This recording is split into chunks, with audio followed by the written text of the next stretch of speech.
दोस्तों मैं फिर से उपस्थित हूँ अपने एक नए वीडियो के साथ और इस नए वीडियो में हम समझने की कोशिश करेंगे वाईफाई को। जी हाँ, वही वाईफाई जो अगर हम शहर के हिसाब से बात करें तो आज शहर के मोस्टली घरों तक पहुंच चुका है वाईफाई। तो वाईफाई से निकलने वाला रेडिएशन क्या हमारे आपके हेल्थ को अफेक्ट करता है, हम ये समझने की कोशिश करेंगे।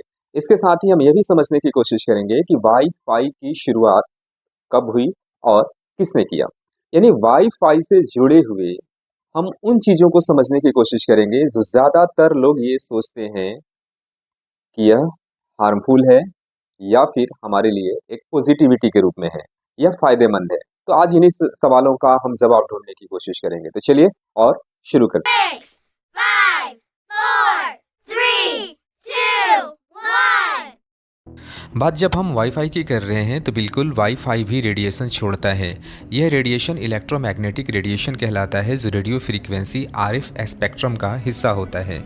वाईफाई के माध्यम से भेजी जाने वाली रेडियो तरंगें नॉन आयोजनिंग होती है, जिसका मतलब है कि ये आयोजनिंग विकिरण जैसे एक्सरे या गामा किरणों की तरह आपके शरीर की कोशिकाओं को नुकसान नहीं पहुंचाती।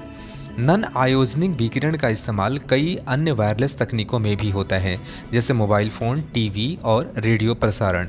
अब तक के अनुसंधानों के आधार पर वाईफाई का इस्तेमाल सुरक्षित माना जाता है और इससे स्वास्थ्य को कोई गंभीर नुकसान नहीं होता।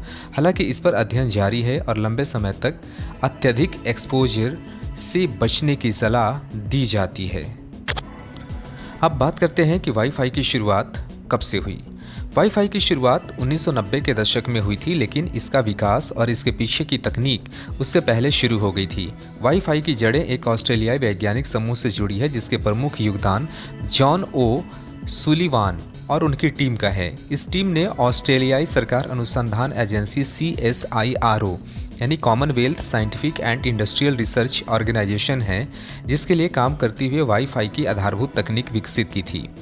वाईफाई की वास्तविक शुरुआत 1997 में हुई, जब institute of electrical and electronics engineering यानी कि IEEE ने वायरलेस नेटवर्किंग के लिए पहला मानक 802.11 जारी किया। इस मानक ने वायरलेस इंटरनेट के आधारभूत तकनीक प्रदान की।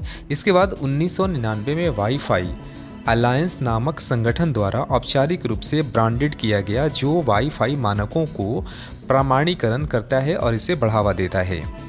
वाईफाई शुरुआत से पहले वायरलेस संचार के लिए जो तकनीकें थी, या तो वो बहुत धीमी थी या फिर लंबी दूरी के लिए असुविधाजनक थी।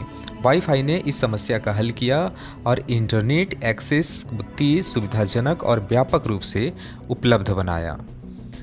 तो ये जानकारी थी वाईफाई के बारे में। जैसा कि मैंने आपसे कहा, वाईफाई का जो रेडिएशन है वो बिल्कुल हमारे बॉडी के लिए नुकसानदेह नहीं है और ये पूरी तरह से सुरक्षित है।